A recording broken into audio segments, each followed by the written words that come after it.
Beleza. Eu retornei aqui no slide da aula anterior, só para a gente poder relembrar o ponto que nós nos encontrávamos em relação à estrutura do néfron, não é? Então, se vocês recordarem bem, a última célula discutida do néfron foi a célula principal do duto coletor.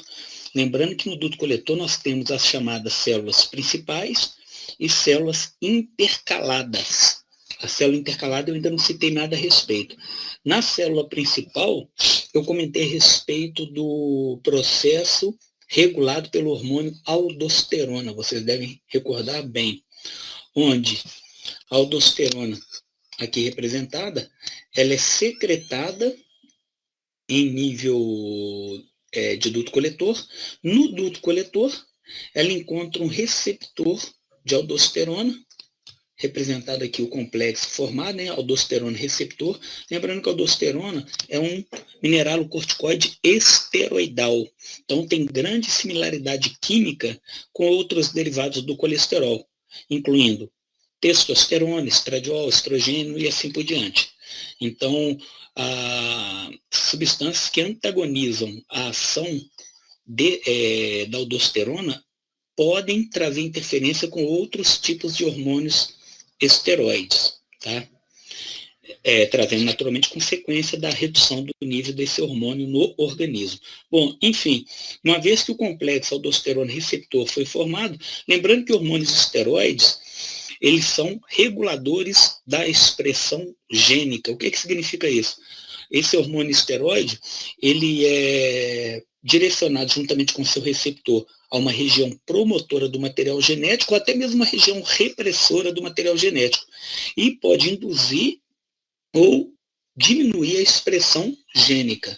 Quando eu falo de expressão gênica, eu estou falando da transcrição em um RNA mensageiro e, naturalmente, a sua tradução em proteínas.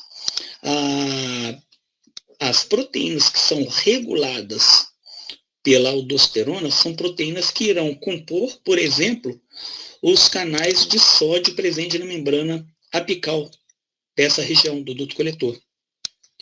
Esses canais de sódio são aqueles canais que eu denominei ENaCs, ou canais epiteliais de sódio, ENaCs. E, além dos ENaCs, a aldosterona ela regula a sódio-potássio ATPase, ou seja, as subunidades que compõem a enzima sódio-potássio ATPase, tendo como consequência final da ação da aldosterona uma maior taxa de reabsorção de sódio, uma maior taxa da reabsorção de sódio e, naturalmente, pelo transporte antiporte aqui observado, ao mesmo tempo, uma maior secreção e excreção de potássio. Então é sempre bom a gente estabelecer uma relação contrária no sentido de movimentação que existe quando se fala de sódio e potássio. Na maior parte dos tecidos, essa contrariedade ela é determinada pela sódio-potássio ATPase, devido a essa estrutura e numa proporção de 3 sódio para cada 2 potássios, em sentido contrário a esse sódio. Uma vez que você bloqueie a ação da aldosterona junto ao seu receptor, naturalmente esse processo ele é invertido. Quando eu falo invertido, em que sentido? Eu vou ter menor reabsorção de sódio e maior permanência do potássio em nível plasmático, não é? Eu vou ter menor secreção de potássio, consequentemente maior acúmulo de potássio plasmático. Eu vou ter menor reabsorção de sódio e, consequentemente, presença de sódio no filtrado, que posteriormente sofrerá um processo de eliminação do nosso organismo. Tá certo? É sempre bom a gente extrapolar o nosso entendimento além da questão teórica, visual no slide, para a questão prática. O sódio é um eletrólito, é um íon de tamanha importância para o organismo que você tem todo um sistema fisiológico regulador e controlador dos níveis de sódio circulantes. Então, é importante que a concentração de sódio esteja sempre dentro de uma normalidade plasmática, assim como outros íons, assim mesmo como o potássio, que anda aí de mãos dadas, mas em sentido contrário com esse sódio. Então, não é de se... é fácil deduzir, imaginar que a regulagem da aldosterona como hormônio é feita primordialmente pelas concentrações plasmáticas desse íon.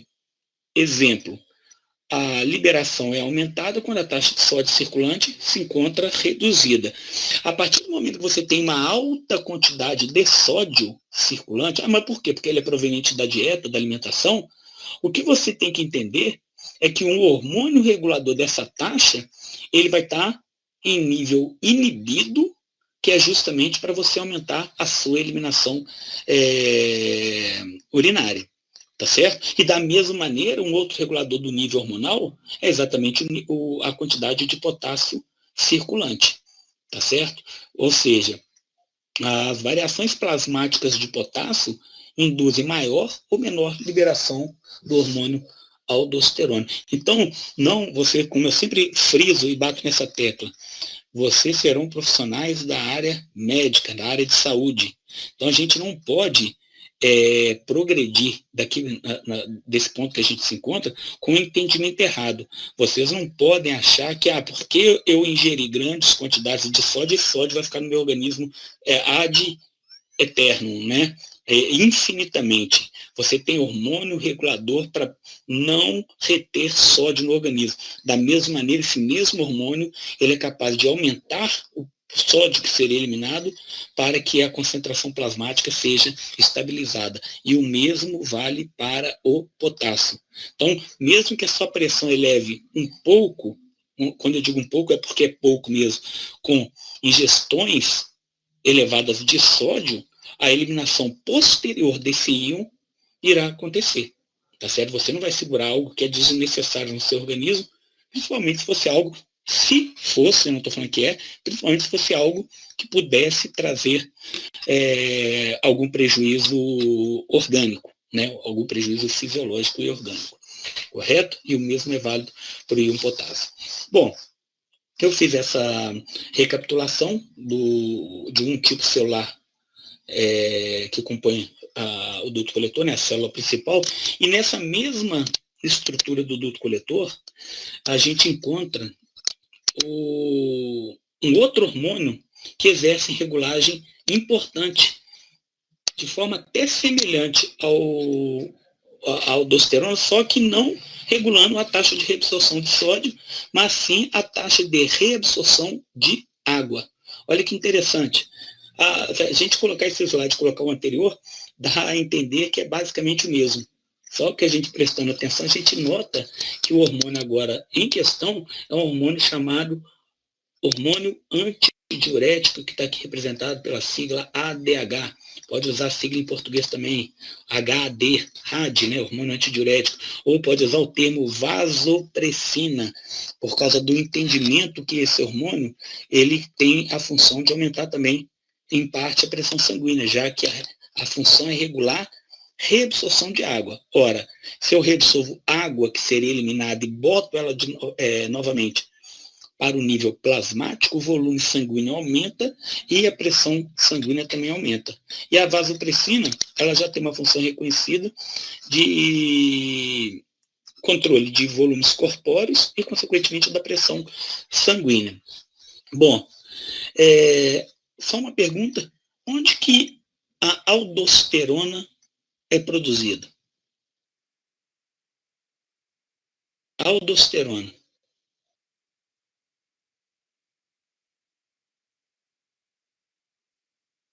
Isso, no córtex da glândula suprarrenal, perfeito. E o hormônio antidiurético, o RAD, ou ADH? Vou usar o ADH como sigla, porque é a sigla mundialmente conhecida. É hipotálamo ou é neurohipófise, afinal de contas? Augusto, hipotálamo, David, Ana Carolina, neurohipófise. Como é que são chamados os neurônios produtores de ADH?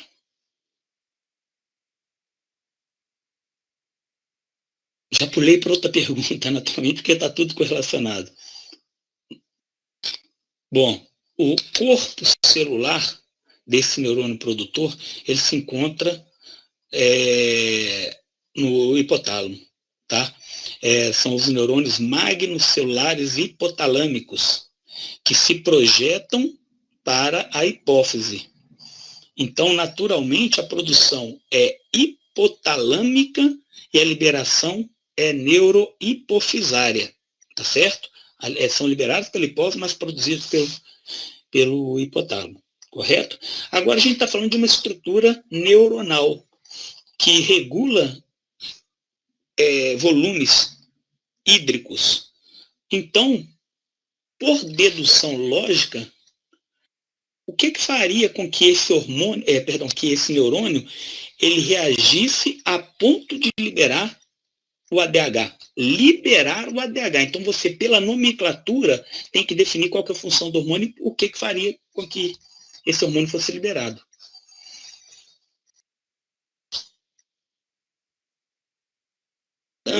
David, só que a Bianca e você falaram coisas correlacionadas, a Ana Carolina foi diretamente na terminologia. A desidratação nem sempre ela é um fator presente. Você pode reduzir as concentrações em decorrência de maior ou menor quantidade de água. Então, a alta concentração de soludos abordada pela Bianca e define uma maior osmolaridade, ou seja, o que a Bianca e a Ana Carolina discutiram foi exatamente a mesma coisa. Então, quando essa autoosmolaridade atinge os neurônios magnocelulares, a gente está falando de potencial osmótico próximo a uma célula. O que acontece? Não é que vai causar uma mudança significativa na citomorfologia, mas o que a gente observa é que pequenas variações desse volume celular, de que maneira? Uma pequena perda de água para o meio extracelular muda a dinâmica desse neurônio e, consequentemente, essa mudança torna-se suficiente para você liberar o ADH. Olha que interessante. As variações geradas na osmolaridade do fluido extracelular faz com que o neurônio mude a sua dinâmica, induzindo uma maior liberação de ADH. Aquilo que a gente também já comentou lá atrás, né? Você não precisa definir quanto de água o seu organismo precisa. Por que eu estou falando que você não precisa definir? Eu preciso de 2,5 litros por dia, 3 litros. Você fica doido. Na verdade, o seu organismo te sinaliza a necessidade de água. E a única coisa que você vai ter que fazer é, a partir da percepção de sede, procurar água para reduzir essa osmolaridade, ou seja, para diminuir a sede. O organismo conversa contigo. Sede presente, bebe água, sede ausente. Paulo, a queda da pH também pode ter relação com essa liberação, tá certo? Porque aí tem uma relação com redução de volume sanguíneo, tá certo? A gente sabe que o ADH, ele tem subtipos de receptores, inclusive receptores que vão atuar para aumentar a pressão. No caso do receptor renal, ou seja, do duto coletor, olha aqui na nossa representação o que a gente observa. Esse ADH, como eu disse, uma vez que ele foi secretado lá pela neurohipófise, liberado pela neurohipófise, não deixa de ser uma secreção, ele é secretado em nível de células do duto coletor, e aqui ele vai encontrar um subtipo do receptor, chamado receptor V2. V por causa de vasopressina mesmo. E a partir da ativação desse receptor, a gente fala uma coisa, às vezes, lá no início, que parece passar, mas isso não vai ter grande importância. Tem uma importância enorme, porque isso vai se repetir. Exemplo de algo que é falado, que às vezes a gente não dá devida importância. Esse receptor V2, ele é justamente um receptor acoplado à proteína G, que é uma proteína, mais especificamente uma GF. E todos vocês, eu não tenho dúvida, que reconhece a função de uma proteína GS, ou seja, guanilato ou guanilil ciclase. Guanilato ciclase, no caso aqui, né? Adenilato ciclase, AC. E qual que é a função da adenilato ciclase? Aqui havia refeito, converter ATP em AMP cíclico. A elevação de AMP cíclico numa célula, a gente sabe que existem várias proteínas reguladas pelo AMP cíclico, dentre elas a PKA, proteína quinase AMP cíclico dependente. Quando eu faço a repetição dos termos, não é tendo dúvida que vocês desconhecem, mas um dos processos importantes para a consolidação do entendimento de qualquer matéria envolve você repetir vias, processos, reações. Isso faz com que chegue um momento que se torne completamente natural. Qual que é a função da PKA? Isso vale para qualquer sistema biológico. Qual que é a função de uma PKA? Ela é uma quinase, consequentemente, beleza, Lucas. Ela, consequentemente, como a Sônia falou, é fosforilar alvos biológicos. Tá? E pode regular também a expressão gênica. Bom, porque processos intracelulares, eles são ligados com uma ignição por segundos mensageiros intracelulares, dentre eles AMP cíclico, PKA, e por aí vai, né? O próprio GMP cíclico, o cálcio. Nesse caso aqui, a gente está vendo a proteína quinase A fazendo duas coisas. Ela induz a fosforilação de vesículas, permitindo que essas vesículas contendo, eu circulei o termo, né? Permitindo que essas vesículas contendo as moléculas de aquaporinas sejam translocadas para a membrana apical, membrana luminal das células principais do duto coletor. E, além disso, você tem uma regulagem da transcrição gênica dessas unidades proteicas que compõem a aquaporina. Em suma, presença de ADH secretado nas células principais do duto coletor gera como consequência um aumento na taxa, ou no número, melhor dizendo, de aquaporinas. Lembra que a aquaporina tem que ter tanto na membrana luminal quanto na membrana basolateral. Então você traz um aumento do número de aquaporinas nessas membranas, o que permite naturalmente um maior acesso da água ao nível intersticial e sanguíneo. Entenderam isso? Você pode compreender só pela o termo, né, a terminologia do hormônio antidiurético. Olha como é que a gente não precisa decorar nada, a gente tem que compreender. Antidiurético, ele evita diurese. Para evitar diurese, em nível renal, evitar diurese significa você reabsorver água, porque a água não é secretada, e sim reabsorvida. Ora, se você sabe que eu tenho que reabsorver água, qual que é a única forma de você reabsorver água diretamente falando? É tendo aquaporinas, correto? E essa aquaporina, naturalmente, ela vai estar em maior taxa, em maior expressão em nível da membrana luminal. Consequentemente, você vai ter o acesso da água facilitado pela presença das aquaporinas, que vão fazer esse repasse da água, esse transporte, né? Falando de uma forma mais correta. Bom, imaginemos que as aquaporinas, deixa eu ver, Júlia, a água não pode ser secretada em nenhuma parte do néfro ou só... Não, Júlia. A água não pode ser secretada, ela não é secretada. Por quê? Vamos fazer uma análise fria e calculista, embora a nossa abordagem aqui seja biológica, né? Vamos fazer uma abordagem, geralmente a abordagem fria e calculista ocorre mais nas ciências exatas. Mas vamos fazer uma abordagem fria e calculista. Qual que é a sua taxa de filtração glomerular? Traduzindo esse termo, eu poderia falar o seguinte: quanto de água é repassado aos néfrons por unidade de tempo? Quanto de água é repassado aos néfrons? Aproximadamente. Redonde esse valor aí, que fica mais fácil a gente compreender. Isso, 125 ml por minuto. Dá mais do que uma xícara dessa aqui cheia a cada minuto. Essa xícara deve ter 100 ml. Como é que seja uma xícara dessa por minuto? Isso dá equivalente a quase 8 litros de água. A gente fala água porque o principal componente do filtrado é água. é o sangue filtrado, né, que vira água praticamente com seus solutos. Mas, enfim, é um conteúdo absurdamente grande.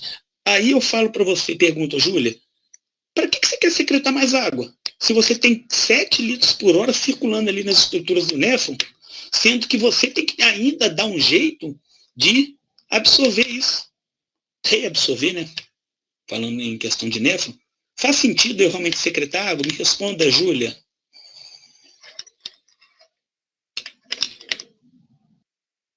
Não. Pronto.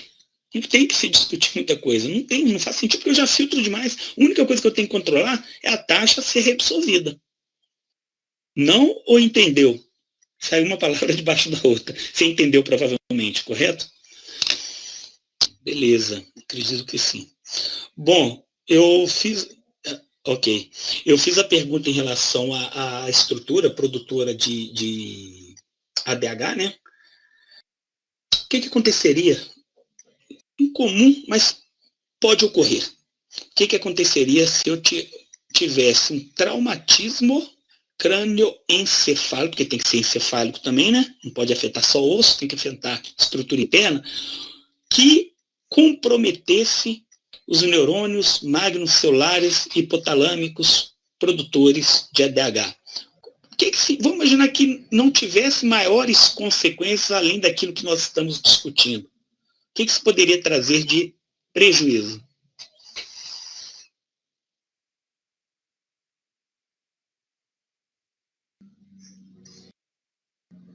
Qual seria uma... Não, tá indo...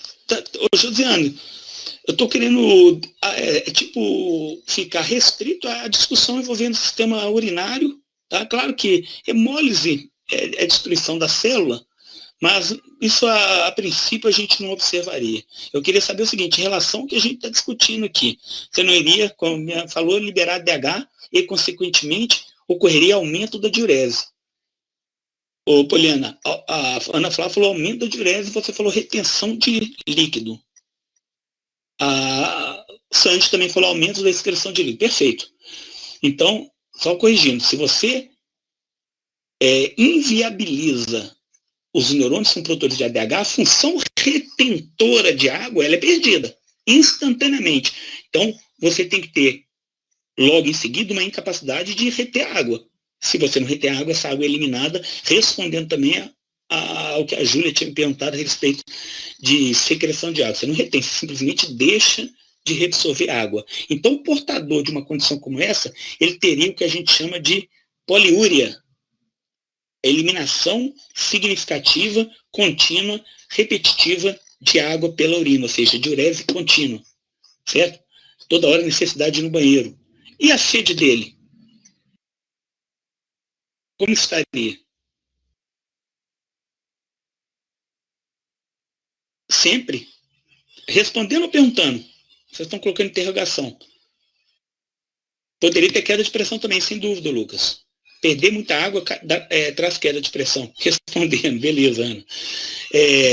Então, sede excessiva e, consequentemente, diurese elevada. Uma característica, qual seria... Vocês vão ver isso, vocês vão fazer uma prática em casa, não precisa ficar assustado, não, que é extremamente simples o roteiro, vocês não vão ter dificuldade. A minha pergunta seria a seguinte, se você olhasse para a urina, vocês têm uma noção, né, visual, qual que é a característica de uma urina. Quando vocês olhassem a urina de um indivíduo nessa condição, como é que ela estaria? Clarinha, praticamente transparente, e quase idêntica à água pura. Ou seja, como é que está a densidade dessa urina? Vamos falar de densidade, que é um termo mais específico para a gente. Diluída, gostei, isso mesmo, Ana Flávia. E pouco concentrado, ou seja, de baixíssima densidade. Isso aí é uma condição existente.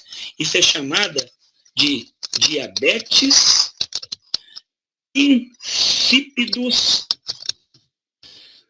O dano que eu exemplifiquei foi um dano neural. Então, a origem é neural, neurogênica. Diabetes insípidos neurogênica. O termo diabetes tem relação com diurese elevada. Agora, olha uma distinção aqui. O termo insípidos. O que significa insípidos, hein? Insípidos versus melitos. Mélitos, como preferir. O que significa insípidos? Ninguém, gente. Nem com o Google aberto. É insípidos, só o termo insípidos.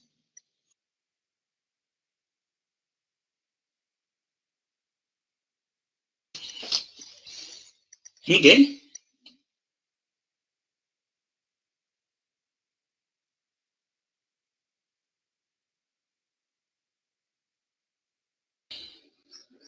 Que não tem gosto. Beleza.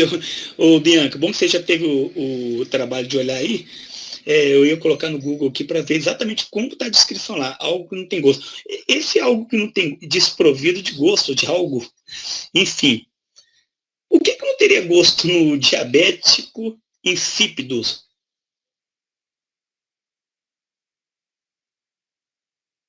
Essa é por curiosidade, tá, gente? Estranho, né? Algo não ter gosto.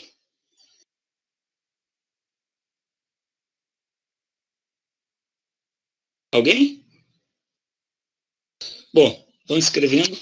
Então, a terminologia é sempre importante, porque a urina tem pouco soluto, rala, ou seja, pouco densa, né? Mas com certeza não iremos provar. Então, Bianca, vou te contar uma historinha aqui interessante, viu? Naturalmente ninguém vai precisar provar, tá bom? Mas preste atenção numa história. A urina do diabético, ela é o quê? A sede, ô José, isso é fácil responder. Se o indivíduo está perdendo água continuamente, a concentração de solutos fica alta, sensibilizando os osmorreceptores, centro regulador da sede. Ô, Giovana, perfeito, a urina é doce. Tem muita glicose, exatamente. A urina do diabético insípido, ela é extremamente diluída, ela é insípida, não tem gosto. Mas aí, falando que a questão de não provar, claro, mas vou contar uma historinha para você, sempre conto quando eu abordo esse tipo de assunto. Hoje as coisas mudaram demais, né? Mas a sensibilidade materna foi sempre uma coisa bonita de se ver. E eu tenho um exemplo desse na minha própria casa, porque no passado as mães, como elas ficavam mais tempo em casa, né? Não estou falando que hoje é diferente, mas hoje a tendência é passar mais tempo fora. Ela acompanhava muito de perto todas as mudanças e variações que a criança poderia apresentar, principalmente a criança de pouca idade ou adolescente. Eu lembro como se fosse hoje. Eu tenho um irmão hoje que mora até fora do país. Ele sempre foi um cara muito ativo, muito disposto para tudo. Vivia o dia inteiro na rua e casa, rua, casa e rua. Um belo dia, nós notamos ele quieto dentro de casa, só queria ficar deitado e bebendo muita água. Aí ele foi fazer essa queixa para minha mãe, né, minha afinada mãe, falou assim, nossa, eu estou num cansaço, uma fadiga, não tenho vontade de fazer absolutamente nada. E ela falou assim, Alexandre, prova sua urina. Só fazendo a brincadeira aí que a Bianca tinha comentado. Aí ela, tá doida, mas vou provar tomar urina. Não, coloca um pouco na sua mão e prova. Rápido, menina. Antigamente era assim, rápido, senão eu te dou um cascudo. Ele foi lá, qual não foi a surpresa? Para ele, não para ela, né? Mãe, minha urina tá docinha. Você tá com diabetes tipo 1. E minha mãe não era da área de saúde nem nada. Nesse exato momento, ele foi encaminhado para o hospital. No hospital foi feito glicemia. A glicemia dele estava altíssima, 572, se não me engano, na época. Eu lembro até dos valores. E naquele dia ele iniciou tratamento com insulina. Ou seja, começou a insulinoterapia e permanece na insulinoterapia até hoje. Então, esse mellitus é decorrente da característica da glicosura, né, da característica doce da urina.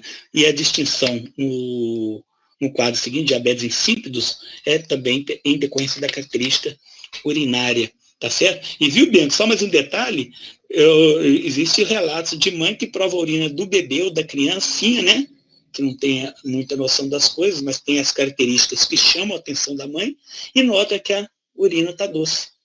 E, infelizmente, acaba tendo um diagnóstico de uma condição metabólica que é extremamente complexa, né, hoje, muito bem tratável, né? Mas complexo, que é o diabetes mellitus. tá certo?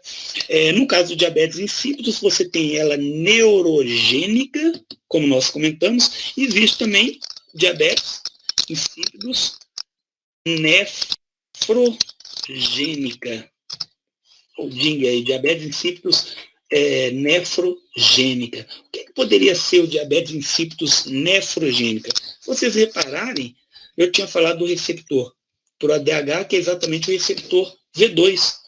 Assim como existe diabetes tipo 2 mellitus, por resistência do receptor, existe também o diabetes insípidos nefrogênica, cujo receptor não responde adequadamente ao ADH produzido. Então, os níveis de ADH elevam, mas a resposta junto ao receptor ela é reduzida. Consequentemente, você tem menor translocação das vesículas contendo aquaporina para a membrana luminal. Mesma característica, o indivíduo vai ter eliminação urinária, né, excessiva, sede excessiva, que, na verdade, se assemelha à condição anteriormente descrita, né, do neurogênica. Depende da origem, se é neural ou se é do néfron, você tem os comprometimentos aí semelhantes.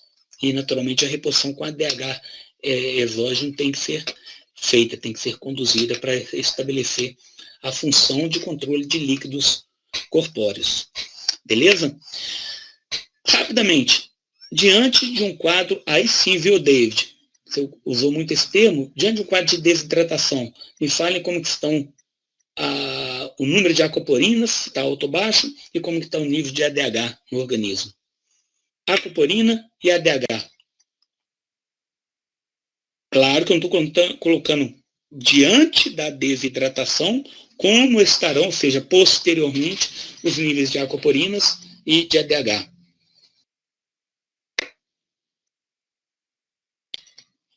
Altos, pronto. É isso que eu queria saber para ver se vocês compreenderam a dinâmica também, né, do hormônio e, naturalmente, da sua regulagem intracelular. Correto? Então, pessoal, preste atenção no detalhe. Lembra que a gente brinca um pouco e fala a respeito até de aplicativos que tem hoje para você beber água, para controlar essa ingestão de líquido. Eu acho engraçado, né? Você tem um organismo com funcionamento tão refinado, e hoje usa aplicativo, inclusive, para te falar que horas que você tem que beber água. Enfim, vocês já repararam que quando vocês começam a beber água, sem sede, claro, sem sede, especificamente, você tem uma diurese também contínua e permanente, enquanto você estiver mantendo aquela ingestão de líquidos, isso é em decorrência de quê? Eu não vou reter água se não for por uma necessidade fisiológica. Agora, naturalmente, a sede é um indicativo. Você está numa academia, fazendo sua atividade, suando, e o calor elevado. Naturalmente, você está bebendo água porque você tem sede. Vamos dar um exemplo aqui de ingestão de líquido, onde a gente não tem sede.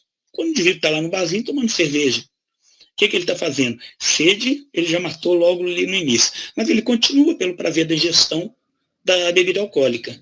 O que acontece continuamente em relação à água? A água presente ali na garrafa de cerveja, que ele está bebendo continuamente.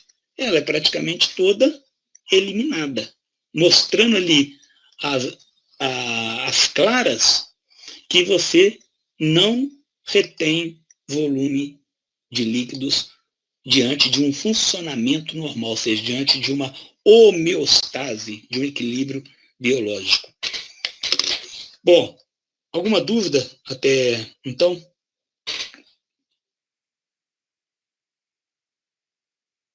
Beleza. Sem manifestação, damos sequência, né, ao slide seguinte. Preste atenção aqui. A gente falou das células principais do duto coletor, né? Deixa eu só apagar aqui. Células principais do duto coletor, que são células que respondem a hormônios secretados nesse nível e que tem uma função bastante importante, que é a regulagem do volume final urinário. Volume final urinário, porque praticamente quase tudo que tinha que ser reabsorvido foi lá nos segmentos anteriores. Agora aqui é regular quanto de urina você vai produzir de acordo com a situação fisiológica que você se encontra. Além de você controlar os volumes urinários, ou o volume urinário, falando individualmente, você também tem a necessidade de controlar a acidez do sangue, mudando o pH urinário. Então, vou repetir. Você também tem a necessidade de controlar a acidez, pH sanguíneo, diante do pH urinário. Não coloquei, esqueça a acidez, o pH sanguíneo diante do pH urinário. Porque a gente faz referência ao pH do sangue. A gente não está se importando se o pH da urina está mais ácido ou está mais baixo, mas o sangue ele tende a manter uma estabilidade. Para esse nível de regulagem, você conta com as chamadas células intercaladas, também do duto coletor, intercaladas, que vocês podem compreender ser uma reguladora do equilíbrio ácido básico. Não a única, tá? Não é só esse grupamento controla. Você tem também lá no tubo contra-supressão, mas aqui é a regulagem final, digamos assim, né? Bom, a urina pode se tornar mais alcalina, mais ácida, de acordo com condições sanguíneas. Então, vamos prestar atenção aqui nesse detalhe. Nós temos dois tipos celulares, as chamadas células alfa e células beta. Essa célula que está representada aqui, nesse slide, é a célula alfa ou A intercalada do duto coletor. Tá aqui, ó. Tem a designação tá aqui embaixo. Vou marcar aqui. Célula intercalada alfa ou A. Mesma coisa, tá? Eu prefiro chamar de alfa. Só não pode confundir com receptores alfa, né? Porque a gente tem até o hábito de misturar essa coisa toda. Reparem na membrana luminal, porque a compreensão dessa célula aqui é relativamente simples, mas tem uma grande valia no entendimento dessa regulagem. O que vocês notam nessa célula intercalada na membrana luminal? Independente, se você fizer uma análise rápida e instantânea, o que você encontra? Indo para o nível tubular, lumen tubular, você encontra íon H+, aqui por uma próton-ATPase, é a mesma próton-ATPase que a gente tem lá na célula parietal gástrica, que está mandando ácido, né, ou está transportando o íon H+, para o nível luminal. Lá é lumen gástrico, né, aqui é lumen tubular. E aqui você tem um trocador próton-potássio, na verdade a da célula parietal gástrica é essa aqui. Um trocador próton-potássio que faz um antiporte, o H+ para o nível luminal e o potássio sendo internalizado. Tá certo? Agora, olha uma coisa interessante aqui. Para eu secretar esse íon H+, ele é secretado porque anteriormente no nível celular, ele é proveniente, ele veio da dissociação do ácido carbônico. Pelaquela mesma via mediada pela anidrase carbônica, olha, o CO2 sendo hidratado, reação mediada pela anidrase carbônica, ele é convertido em ácido carbônico, e o ácido carbônico se dissocia, gerando H+, e bicarbonato. Beleza. Esse bicarbonato faz o quê? No nível de membrana basolateral, ele é enviado para o interstício e posteriormente para o nível sanguíneo. A maior parte dos trocadores do transporte de bicarbonato em nível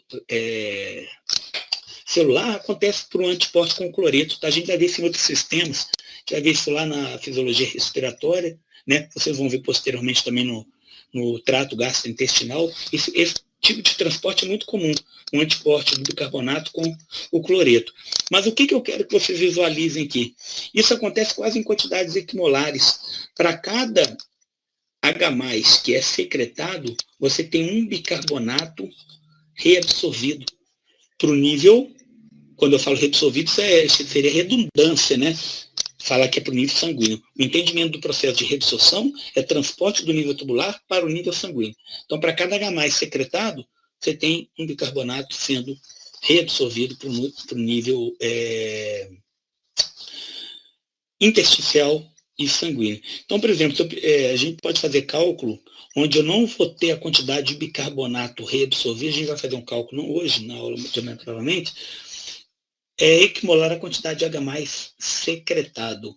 Então, por exemplo, se eu te der tantos milimol de H+ foram secretados, você pode já compreender que a mesma quantidade de bicarbonato foi reabsorvida. Então, o objetivo do entendimento é esse aqui. À medida que o H+ ele é secretado e eliminado pela via urinária, você está permitindo um tamponamento de um H+ no nível tubular, no nível sanguíneo. Então, mandar H+ para a urina significa tamponar um H+ no nível sanguíneo. Ficou claro isso? Função essa determinada pelas células alfa intercaladas do duto coletor. Células alfa intercaladas do duto coletor, cuja função é atuar como uma célula secretora de íons H+. Tranquilo isso? Bom, curiosamente, olha como é que a regulagem iônica é importante. Curiosamente, além das células alfa, existem as chamadas células beta intercaladas, ou células B, como preferirem aqui, ó. B ou beta. Essa célula beta, ela tem função antagônica à célula alfa. Ora, se a célula alfa é uma célula secretora de íon H+, a célula beta, por sua vez, é secretora do bicarbonato. Olha aqui mais uma vez um antiporte com cloreto, bicarbonato entrando para cá e o cloreto, o bicarbonato sendo transportado para o nível luminal e o cloreto sendo transportado para o nível celular, né? O antiporte que eu tinha feito referência agora há pouco. Júlia, a gente não pode ser tão específico, achar que só no túbulo contorcido proximal você tem reabsorção de bicarbonato ou tem algum processo envolvendo bicarbonato. O túbulo contorcido proximal é a primeira região do néfron importante no processo de reabsorção de bicarbonato, sem dúvida. Isso é fato. Explicou todo o detalhe. Só que eu tenho no final da estrutura do néfron um segmento, né, o duto coletor, cuja função é regular o pH urinário. Por quê? Vamos imaginar que eu só tivesse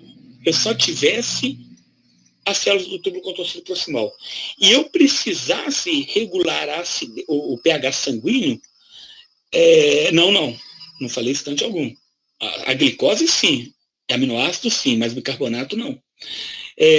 Imagina que eu tivesse regular agora o pH o pH sanguíneo na sua etapa final, que é justamente quando o filtrado tivesse já gerando da urina e passando pelo duto coletor. Se eu não tivesse esse mecanismo que eu estou citando aqui agora, você ia sofrer graves interferências em relação à incapacidade refinada de controle desse pH sanguíneo. Então, ali é o ponto, como eu tinha falado logo no início, de regulagem do volume final urinário e do pH sanguíneo. Tem gente que gosta de falar de pH urinário. Mais uma vez, pH urinário pouco importa. O pH sanguíneo importa muito. Eu tenho que manter o pH sanguíneo dentro daquela escala de 7,35 a 7,45. Então, se fugir isso aí, de alguma maneira, tem que ter mecanismos reguladores. Quais são esses mecanismos? O trato respiratório e o sistema renal, urinário renal. Tá certo? Então, é uma outra oportunidade que eu tenho de, no finalzinho, fazer mais uma checagem. Opa, vamos ver como é que está o pH sanguíneo e se há a necessidade de eu alterar aqui esse pH, porque é a última chance que eu terei. Se uma vez que saiu do duto coletor, acabou. A urina já vai ter a característica dela e o pH sanguíneo também vai estar com sua característica em decorrência desse pH urinário. Ficou claro isso, Júlio? Beleza. Bom, essa célula B, ou beta, como eu tinha comentado, ela é uma célula, entendam também, a célula alfa é secretora de H+, a célula beta é secretora de bicarbonato. Beleza, olha o bicarbonato, ele é transportado, ele é secretado, desculpa, ele é secretado por um anticorte juntamente com o cloreto, e o detalhe também interessante é esse, à medida que o bicarbonato é secretado, você tem um íon H+, sendo reabsorvido pelo uma próton ATPase que tem funcionamento aqui na membrana lateral. Então, as células ali, elas podem estar em maior ou menor atividade de acordo com o pH sanguíneo. Exemplo, vamos imaginar que seu pH tenha sofrido uma queda, ou seja, ele tenha se tornado levemente ácido, tendendo a acidez. O pH nunca vai ser ácido, mas só tendendo a acidez. A gente adotou o termo acidose, não é problema, é alcalose, para falar que está saindo em direção à acidez, em direção à alcalose. Diante de uma acidose, qual célula apresenta maior atividade? A gente está nesse nível, tá?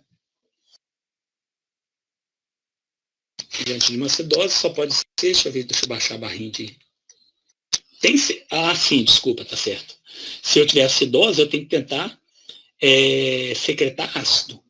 Consequentemente, qual que é a célula secretora ácida? Célula alfa.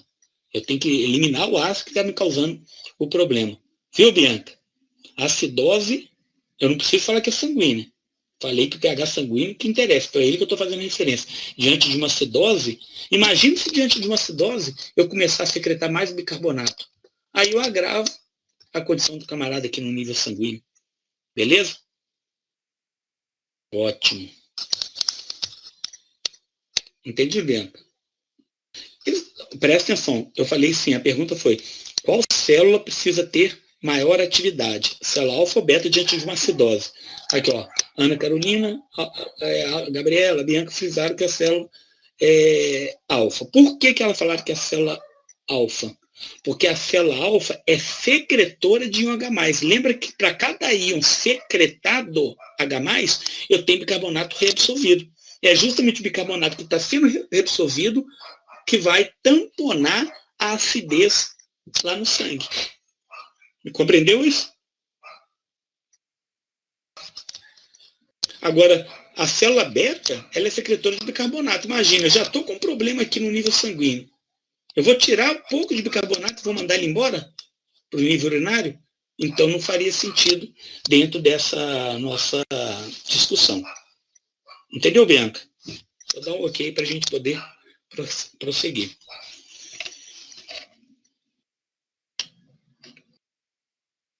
Beleza. Olha só. Não é difícil compreender que o indivíduo que tem disfunção renal ou perda de néfrons funcionais, ele perde essas funções reguladoras, num controle, inclusive, do pH sanguíneo, tá certo? Justamente por causa desses mecanismos complexos que ocorrem ao longo da estrutura tubular. Bom, como a gente está falando de mecanismo complexo, deixa eu abrir um outro slide aqui, eu vou compartilhar rapidamente, que eu já baixei ele, só para vocês entenderem uma outra necessidade de regulagem que é importante o indivíduo apresentar em se tratando da estrutura do néfron. Que é exatamente, quem quiser colocar até um subtítulo, quem tiver anota também, da chamada homeostase do íon potássio. Homeostase do potássio, quem vai colocar sobreposto? Homeostase do íon potássio. O que significa homeostase do íon potássio? É o equilíbrio biológico, fisiológico, né? Melhor dizendo, desse íon no nível, olha mais um exemplo, sempre nível plasmático. Então, o potássio, talvez não, certamente, é o íon que necessita de um controle mais refinado do que o próprio sódio, em relação às suas concentrações plasmáticas. Por que eu digo isso? Porque o potássio, ele traz graves mudanças, ali o termo foi errado, homeostase, né? Aí sai com um D a mais aí. O potássio, ele tem uma concentração praticamente fixa. A gente fala fixa, mas com pequena variabilidade em nível sanguíneo. Se vocês notarem, a forma mais eficiente para se reconhecer se o nível de potássio está dentro de uma normalidade é pelo eletrocardiograma. Eu poderia fazer uma dosagem sérica de potássio. O que é dosagem sérica? Eu tirar sangue, mandar para o laboratório vai fazer um processo de análise clínica, a análise clínica vai passar por um tempo para gerar um resultado, e o resultado me dá que o potássio estava dentro de uma escala normal, ou então fora da normalidade. Isso não é uma coisa instantânea. Isso demora horas, dias, para você ter, às vezes, um resultado, para saber como é que estava o meu potássio agora. Imagina, eu vou esperar horas para saber como é que o meu potássio estava nesse presente momento. Então, e sabendo que, dependendo de condições patológicas, isso pode variar significativamente. Então, o eletrocardiograma já te oferece uma ferramenta que, diante da visualização do traçado, você sabe se o potássio encontra-se alto ou se ele encontra reduzido. As alterações referentes à elevação de potássio são denominadas hipercalemias. Hipercalemia, né? Hiper de excesso, cálium de potássio, M de sangue, hipercalemia. Os níveis reduzidos de potássio são definidos como hipocalemias, ou hipocalemia. Hipo de pouco, cálium, potássio, M, sangue. Então, eu posso ter alterações para mais ou para menos, diante de condições variadas. Então, repare que a normalidade se encontra entre 4 a 5 miliequivalentes por litro. Você já pode guardar esse valor, igual você guarda número de valor de pH sanguíneo, igual guarda valor de pressão arterial, assim como guarda valores de parâmetros variados, um deles é o potássio também. Porque às vezes você recebe lá o exame que mostrando que o potássio do indivíduo está a 7 miliequivalentes por litro. Falou, o potássio eu sei que é 4, 5, 4,5, então está fora da normalidade, tem risco. Por quê? Depende. Pode estar fazendo uso de medicamentos, pode estar faltando o medicamento que ele precisa, pode ter patologia associada a isso, e por aí vai. Repare por que o eletrocardiograma é importante nesse caso. Aqui eu tenho a derivação normal, D2, né, do eletrocardiograma, onde eu tenho as 3 ondas, não sei se todo mundo consegue visualizar, vou até ampliar aqui. Visualizar, visualiza, eu quero saber se todo mundo consegue notar a regularidade das ondas, né? A onda P, essa ondinha pequena aqui representada, QRS, a deflexão QRS, e posteriormente a onda T. A primeira coisa que a gente observa quando o nível de potássio se eleva, repare que a elevação não é tão substancial. Ela sai, por exemplo, de 4,5, 4 a 5, né? Vamos falar que ela saiu de 4, saiu de 5 e foi para 7. Para ficar mais próximo ainda. O que vocês notam de diferença aí? Você sabe o que é PQRS e T. Me fala qual que é a primeira diferença percebida aí entre o normal e uma pequena elevação de potássio. Estou colocando pequena elevação de potássio. O que é notado claramente de diferença?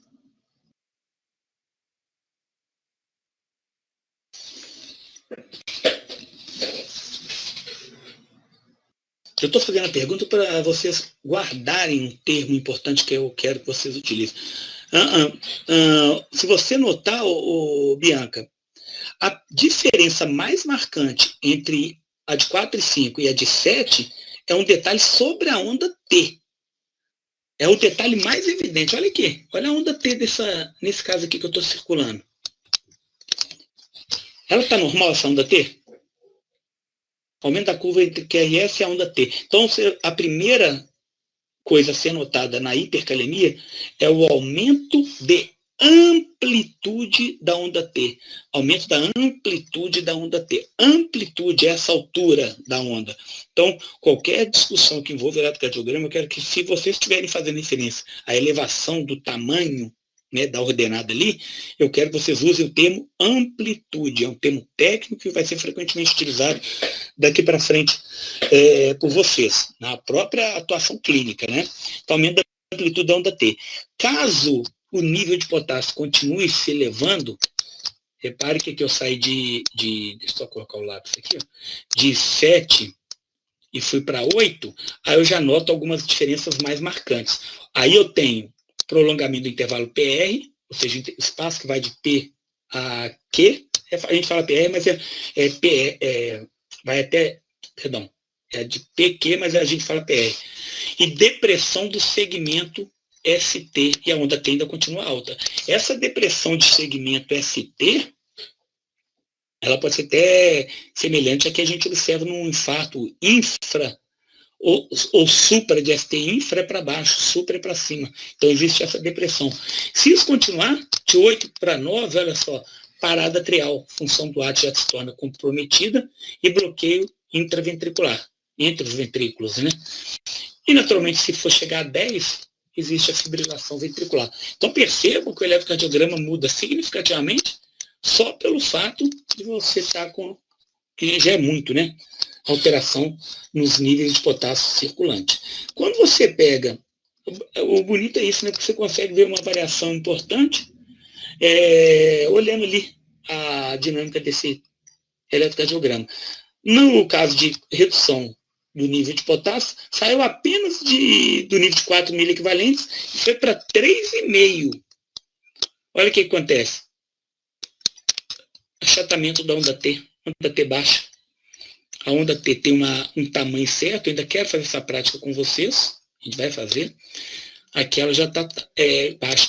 As medidas da amplitude e do tempo, elas já são pré-definidas, tá, no eletrocardiograma. Vocês vão ver isso em várias disciplinas, mas a gente ainda vai fazer essa prática, eu acho ela importante. Quando chegar lá, vocês vão estar com isso bem compreendido. Bom, achatamento da onda T. Se você pegar uma redução ainda de para 3 miliequivalentes, olha aqui, ó, a onda T mais baixa, mais achatada, e logo após a onda T surge uma onda U, chamada de onda U alta, uma onda que normalmente não aparece no eletrocardiograma. A 2,5, você já tem onda T baixa, onda U alta e segmento ST, uma infra de ST, presente que o coração pode parar. Tá certo? Em resumo, o nível de potássio circulante, ele é facilmente percebido e diagnosticado pelo traçado do eletrocardiograma, sendo que você pode definir a hiper quanto a hipocalemia, adotando como valor de referência valores entre 4 e 5 miliequivalentes por litro. Mas eu fiz toda essa introdução para vocês saberem a questão do sistema renal envolvido em tudo isso, né? Um outro detalhe importante, é claro que esse que eu mostro, para vocês terem uma ideia, mas ninguém vai fazer traçado do potencial de ação. A gente tem que saber o que acontece em relação às funções cardíacas. O traçado do eletrocardiograma você faz, traçado de potencial de ação não é utilizado clinicamente. Traçar um gráfico, né, de potencial de ação. Mas só para vocês terem uma ideia, eu estou tendo aqui meu potencial de ação, isso pode ser de qualquer célula, potencial de ação aqui representado, num nível normal de potássio, entre 4 e 5 miliequivalentes. Isso aqui, ó. Quando existe hipocalemia, olha o que acontece com a célula. Como é que é chamado essa variação que a gente nota no potencial de ação? O que acontece com o potencial da célula?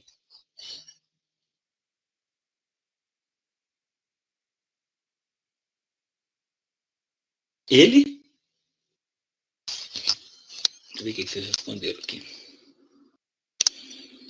A repolarização ventricular está com a onda mais alta.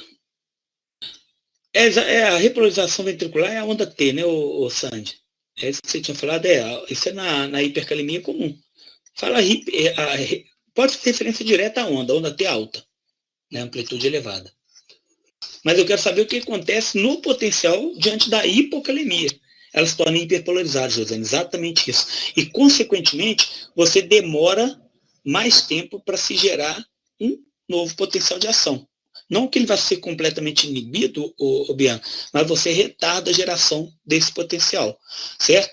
Da mesma maneira, se você tiver hipercalemia, o que está acontecendo com a célula? Olha, eu aproximo o potencial de ação, potencial de membrana ao limiar de disparo, certo? Só que tem um detalhe, mesmo que eu tenha uma facilitação inicial de se gerar um potencial, uma vez que o potássio está alto, depois a célula não consegue repolarizar.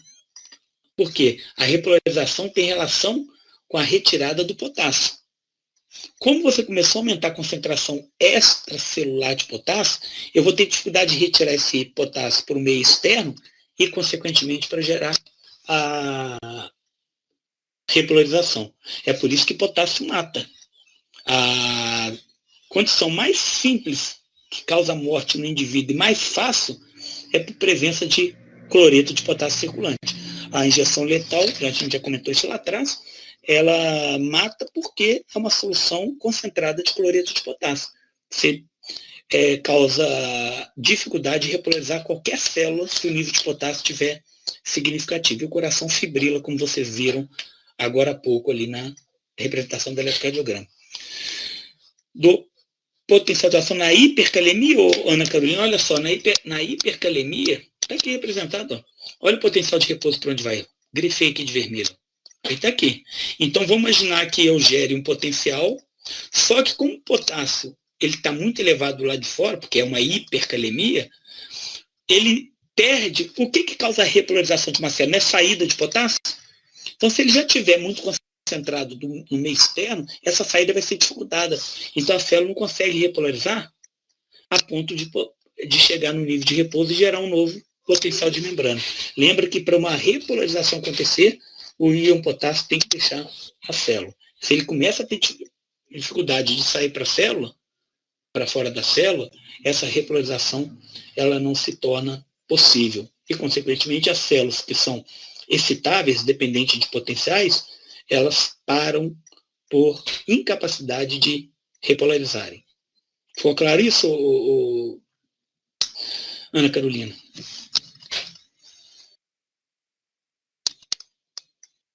Então, agora, você pode falar assim, potássio é um íon complicado, ele não tem risco para a gente. Eu não ouço falar de potássio, a gente não ouve falar, ouve muito do sódio, né?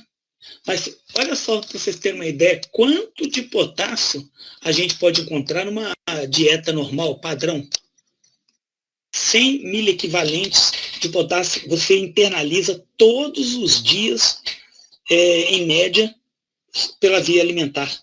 Desse total, 90 sofrem absorção. Então aqui, olha, eu já tenho uma perda de 10 miliequivalentes. Ótimo. 10 não foram absorvidos. Absorção, então intestinal. Desse nível que foi absorvido, eu tenho 60 miliequivalentes que se concentram no fluido extracelular no primeiro momento. Então, eu preciso ter a regulagem hormonal e de alguns órgãos alvos para esses hormônios para que esse potássio mantenha a normalidade. Que só a concentração que se atinge em nível extracelular seria suficiente para matar a pessoa.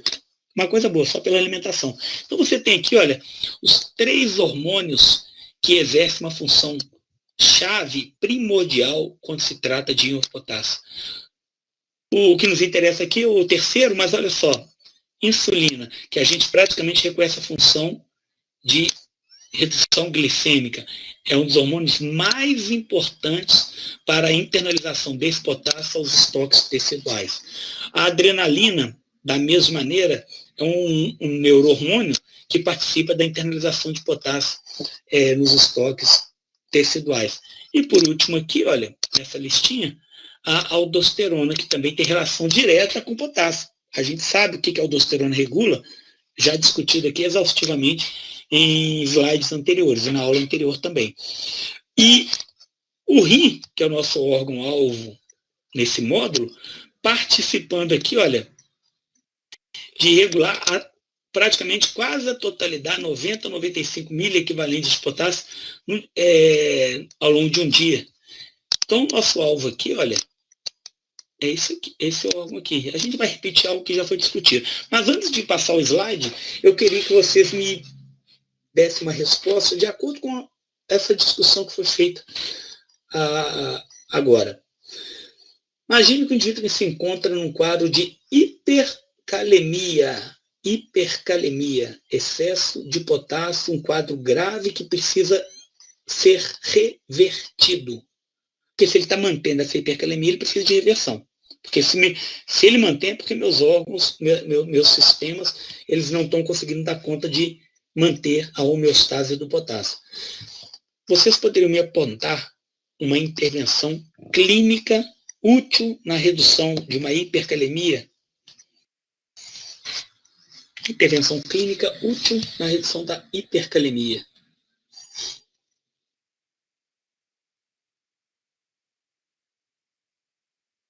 Injetar aldosterona. Ô, Bianca, a lógica funciona, mas a aldosterona você já conhece bem que se tratar de quê? De um hormônio hipertensor. Lembra que quando você administrar aldosterona, não precisa nem ser aldosterona, a fludrocortisona, que é um análogo de alta potência. O que vai acontecer com a sua pressão sanguínea? Ela iria...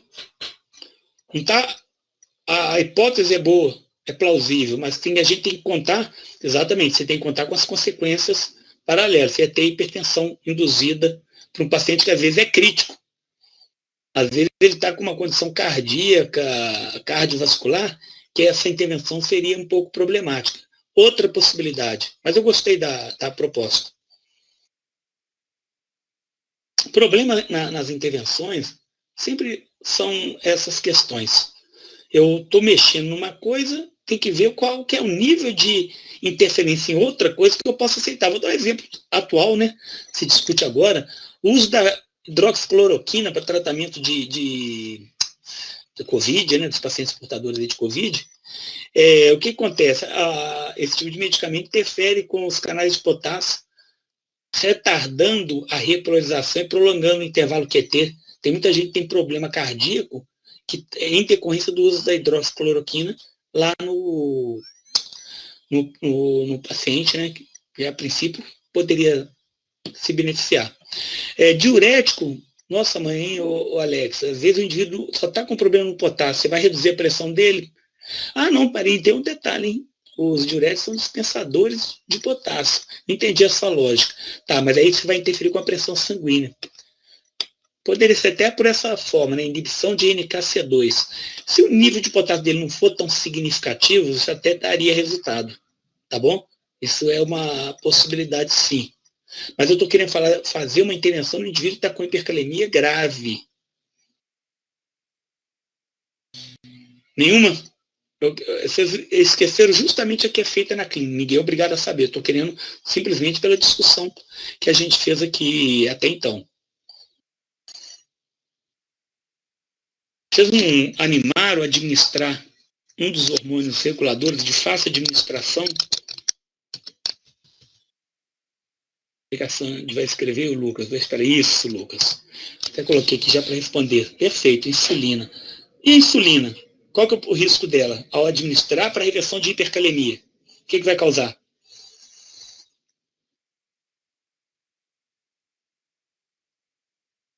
Ah, perfeito. Pronto. Resolveu o problema. Insulina é hormônio hipoglicemiante. Eu consigo contornar essa hipoglicemia gerada pela própria administração? Sim.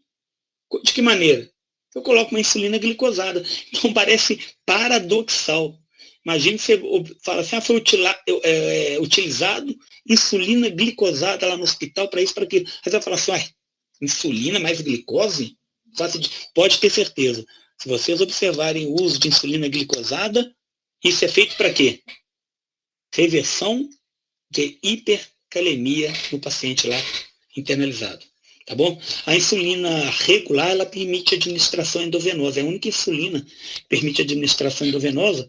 Então, isso pode ser realizado com bastante sucesso na reversão da hipercalemia. Tá? Ela rapidamente joga todo o potássio para o nível intracelular e consegue uma boa reversão nesse sentido. Um detalhe aqui, um indivíduo que é diabético, tipo 1, desregulado, o que eu chamo de desregulado? Tinha que ter utilizado insulina, utilizou em subdosagem, ou comeu demais dentro daquele nível de insulina. Qual que é um dos íons que vai sofrer consequência dessa ausência de insulina? Naturalmente, o indivíduo diabético desregulado tem tendência a um outro quadro. Que quadro seria esse, pessoal?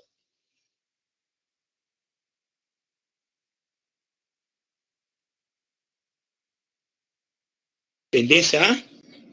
Só aguardando escreverem.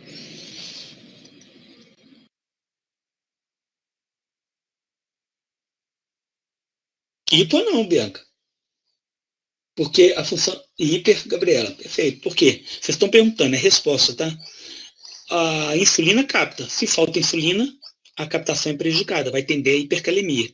Só para outra curiosidade, eu falei que a adrenalina capta também. Só que a adrenalina capta quando ela ativa receptores beta. Se ela ativar os receptores alfa, ela disponibiliza, mas o beta prevalece. Então, se eu tiver adrenalina, a captação de potássio, ela aumenta a captação, então é retirada. Aumenta. Agora, imagine o indivíduo que é diabetes regulado usando beta-bloqueador. A hipercalemia pode ser grave. Olha quanta conclusão que a gente tem que tirar, hein? Eu vou recapitular só esses exemplos que eu falei rapidamente. Vocês vão voltar a falar insulina, FISO 2. Mas presta atenção nisso que eu acabei de falar. Indivíduo diabético desregulado, ou seja, traduzindo, falta insulina para ele. Hipertenso, porque não é incomum, né? Hoje muita gente tem hipertensão, um quadro bastante comum. Ele usando beta-bloqueador, então a capacidade dele de captar potássio para os estoques teciduais, ela é perdida pela falta de insulina e é perdida pelo bloqueio beta. E imagina a problemática envolvida nessa história toda. Então a gente tem que ter atenção nesses conceitos fisiológicos que são de suma importância.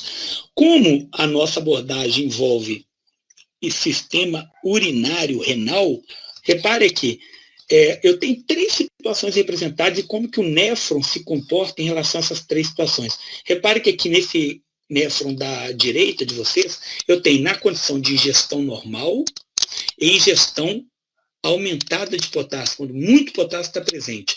Olha quanto que eu posso variar a quantidade de potássio perdido, de 15% a 80%. Então, o néfron, se eu tiver uma exceção, um excesso de potássio, deixa eu conectar aqui, sempre ele acaba desse horário da bateria. Se eu tiver uma condição onde existe muito potássio circulante, o que tem que acontecer? Proporcionalmente, eu tenho que ter uma excreção elevada desse potássio, chegando até um nível de 80%. Se eu tiver depressão, falta de potássio, olha o que acontece com a minha perda de potássio. Na hipocalemia, meu nível de potássio excretado diminui significativamente. E o nível normal é aproximadamente 15%. Então, eu posso variar de 1 na falta a 80% no excesso de potássio ingerido. Tá certo? Agora, quais são os segmentos reguladores de todo esse processo? Acompanhe aqui, olha. Túbulo contorcido proximal. Muda em alguma coisa? Absolutamente nada. Segmento ascendente da alça de Henle. Muda alguma coisa? Absolutamente nada. O descendente a gente sabe que não absorve absoluto, então não tem por que falar dele. O túbulo contorcido distal para frente e duto coletor, que vão mudar, olha só, de 3% a 50% de reabsorção ou secreção.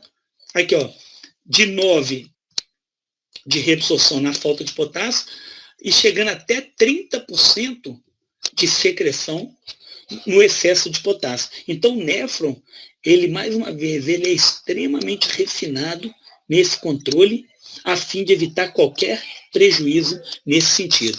Então, a deixa que eu quero dar a partir de agora, né, a gente está chegando já no momento final, seria o seguinte: a gente estudou células do duto coletor, mostrei essa figura, mostrei como que o potássio pode variar significativamente, e eu pergunto para vocês, o que está mudando ali nesses néfrons a ponto de eu alterar a minha capacidade de secretar mais ou menos potássio no meu organismo?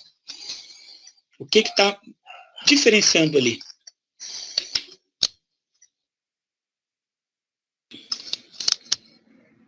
Rolagem automática aqui, ela falha. Vamos lá. Ô Bianca, eu não tinha visto a pergunta porque não estava em rolagem automática aqui, mas eu vou só responder o que eu acabei de perguntar, porque a Gabriela falou exatamente o que me interessava como pergunta. O hormônio, os níveis do hormônio aldosterona. A Bianca tinha perguntado antes se a internalização do excesso de potássio pela célula não vai ser prejudicial. Não, Bianca, por quê? Você tem uma infinidade de células no seu organismo. Cada uma vai internalizar o mínimo possível para chegar naquele equilíbrio. Onde que a gente tem muito potássio no organismo? Coincidentemente, qual que é o local onde que a gente tem um excesso de potássio? É no nível intracelular. Né? Existe muito potássio, é um dos poucos itens que está mais concentrado dentro da célula do que fora da célula. Lembra? Sódio, cálcio, cloreto, magnésio, tudo está mais concentrado fora. O potássio não coincidentemente, mas curiosamente, ele é mais concentrado dentro, devido à necessidade de um íon de risco para as células estáveis ficar no meio externo.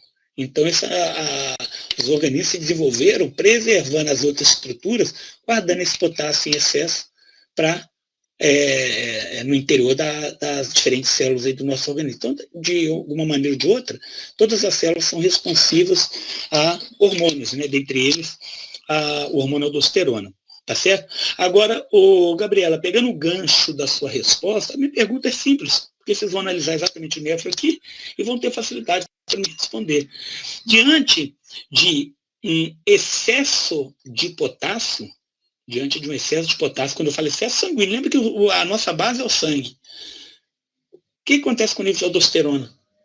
Liberado pela glândula suprarrenal da região cortical para as células glomerulosas. O que acontece com a liberação nessa região? Ela aumenta ou diminui? Foram nas duas aí, hein? Agora vocês vão chegar numa coisa. Josiane falou que aumenta e Gabriela falou que diminui. Pensem no sódio que aí vocês vão tirar a conclusão aí. O nível de aldosterona diante do excesso de potássio aumenta ou diminui? A Bianca, ela tirou a dúvida, né?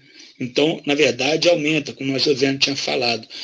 Lembrando, pessoal, a função da aldosterona, você pode colocar para recordar de duas formas. Você pode falar que ela reabsorve sódio, e é verdadeiro, lembrando que o transporte é antiporte com potássio. Ou então você pode até guardar que a função importante da aldosterona é secretar potássio.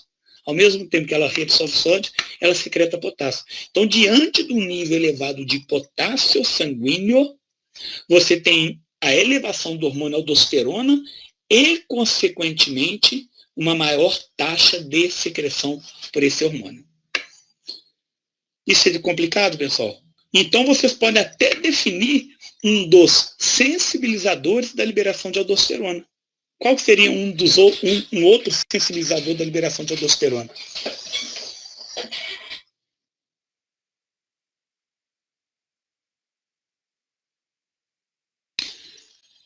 Sim, mas aí você está falando do lado da pressão. Estou falando em relação a essa abordagem nossa aqui.